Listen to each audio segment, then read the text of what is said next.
Welcome to Driggs, Idaho. My name is Ruth McKinney, and you are at our home away from home in our winter series, which is so much fun to share with you. I've got my daughter Audrey here again, who is helping me make a lot of things, getting ready for everybody coming. And one of the things we as a family love is soups. So today we are going to make chicken and wild rice soup. Chicken and wild rice soup, which is really, I think, probably one of our top 2 favorites. And it's so much fun. It's actually, if you've got the cookbook on page 372, you can see it. And what's fun, I'm not going to do it for today, but I do take puff pastry and take a cookie cutter in any shape you want, bake it, and put it on top of your soups. It's just a nice treat. All right, that's just a little tip. So here we've got chicken and wild rice soup. We've got 2 pans going, a Dutch oven. We've melted 1 stick of butter in this Dutch oven, and we've melted a stick of butter in this pan. If you want to turn these on, Audrey is going to start cooking mushrooms. And what we've got here, let me check the amount of mushrooms, Audrey. An 8-ounce fresh mushrooms package of that, and she's sliced it already up for me. Put it all in there. That's a little bit more than probably half of it. It is 8. Oh, it is 8? Yeah. Okay, go ahead and do that. And in this stick, what we've got is a cup of shredded carrots, 3/4 cup of chopped celery, and 3/4 chopped onion. And we've already chopped those ahead of time. Do you mind handing me the celery? Yeah. So this is going, let me turn this oven on. I think I've said this before. It's so interesting getting used to kitchens that you're not usually in. All right, Audrey very sweetly cut up all this celery for me. So I'm gonna add that in here. Thank you. I'm gonna add the onion in here. What temperature should I saute these on? I would do it like a medium, just so it starts to cook. And again, we're gonna cook these for about 5 minutes, just to soften the celery, and all of the onions need to become translucent. I'm sorry for reaching over you. You're good. I'm also it's a cup of shredded carrots, and I bought it shredded, but you can shred your own. Stick that in here. And again, it's in a stick of butter. And get this going. This is hot. Again, 5 minutes, we're gonna cook this and soften all your vegetables. This soup is a really wonderful, hearty winter soup. And we even freeze it if there's leftovers, so you can pull it out at any point. Every one of my kids loves this. I think this one and the chicken and barley are so very good. favorites, which is also in this book. All right, so we have a whole house full coming in a couple of days. So Audrey's helping me get ready for everybody, and we'll freeze these up so that I don't have to cook the entire time everybody's here. All right, what's that on? All right. Slightly above medium. So we'll do this for about 5 minutes. While we wait for that to cook, I'm gonna share a little tip. I think I've done it on Tip Tuesdays on Instagram, Hungry for Home. I do little cooking tips or gardening tips or family tips.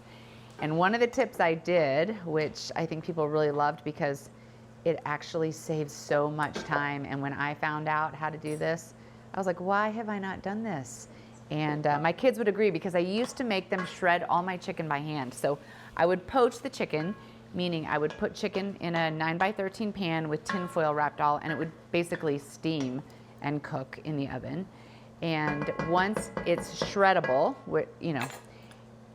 I would make my kids take 2 forks, and it would take so long, or I would do it and shred all the chicken. Until somebody once told me, they gave me this great tip. They would take a hand mixer, and Audrey hand mixed for me all the chicken. You'd literally stick it in here, and it takes seconds instead of a very long time. So I had her shred all the chicken for me already, and what we did was we need 6 cups of shredded cooked chicken, and so we'll measure that out. I will freeze the rest of the chicken to use later on in the week for another soup. But here we go. So this is just about done, and all of the vegetables are tender. Would you hand me, please, 2 boxes of the, now we need to add the broth.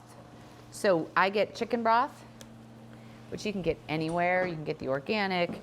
I don't get low sodium. This is a free range. Just add your chicken broth to it. You want 8 cups of this, which is 2 boxes. that. How are those mushrooms looking? Good. They need a little bit more time, but they look good. No, they're still good. You want those nice and soft. That way they can hide from half your siblings. Not all the kids like mushrooms. I love mushrooms. Half of them just eat around them. They eat around them, or they give them to me. But they taste good. All right, so here's the chicken stock. Would you hand me better than bouillon, please? Yeah. So you can use bouillon cubes, obviously, but I prefer this. I think this stuff is magic. It's called Better Than Bouillon. You can get it in any grocery store. They have it in beef, chicken, vegetable, and it doesn't taste quite as, I'm just gonna put like a tablespoon of this in here. It just makes the taste richer, but it doesn't taste quite so chemically as those cubes. The cubes. The cubes that I remember would sit in my mom's, you know, her cupboard for like years, and then we'd unwrap these foiled things. All right, so we made that. And now what I need you to do, oh, we've got the box of rice.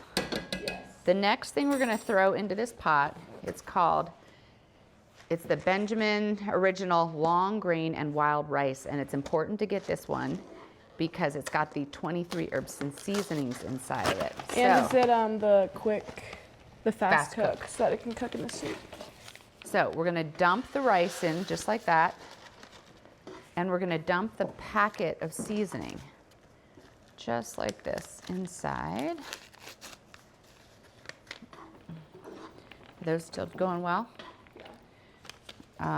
Wait, while you're doing that, if you could add a half a cup of flour, sweetheart. She's going to add a half a cup of flour to the mushrooms and the butter that's cooking. It's gonna form a roux. I mean, the roux is gonna be all around the mushrooms, but you'll understand why later. It will thicken the whole soup. All right, so now we've got the rice in the broth. I'm gonna turn it on high because we want this to really simmer and boil for a little bit. This is actually gonna simmer for about 40 minutes until the rice is cooked. Here we go. I'm also gonna add, right now, the 6 cups of chicken. My hands are clean. I'm gonna take kind of what I think I'm gonna want out of this. I'm gonna cover it with a lid and we're gonna simmer this. Once this simmers for about 40 minutes, we're gonna add that. It's gonna completely thicken. First, we're gonna add actually the milk. We need to add 4 cups of milk To this? Yes. That's gonna make a really thick roux. So leave this on. Wrong low. one. Wrong one. That one. Nope, you need to. There you go. I'm getting used to the stove. 4 cups. So the milk, the flour, and the butter form what's called a roux. And she's gonna mix that all. It's gonna thicken into like a creamy paste. And in 40 minutes, so we will add it to this. It will thicken. It is so delicious. And when my kids come home from skiing, this is exactly what they're gonna want with a giant crusty loaf of bread. All right, it's magic time. Boiling, rice is cooked, roux is ready. Do you mind lifting that over and let's pour it in? Yeah. So we're pouring the mushroom roux mixture into the soup, which is boiling. Careful. Let me turn that off. Perfect. Oh my goodness. Thank you. Now this is all gonna mix. Rapidly boil for just a few minutes. Oh, I just think this is like 5 minutes. Okay, it's time. Oh my gosh, it looks so good. It smells so good. Nothing like cold outside and amazing soup. All right, I wish you were here to join me, but I hope you give it a shot.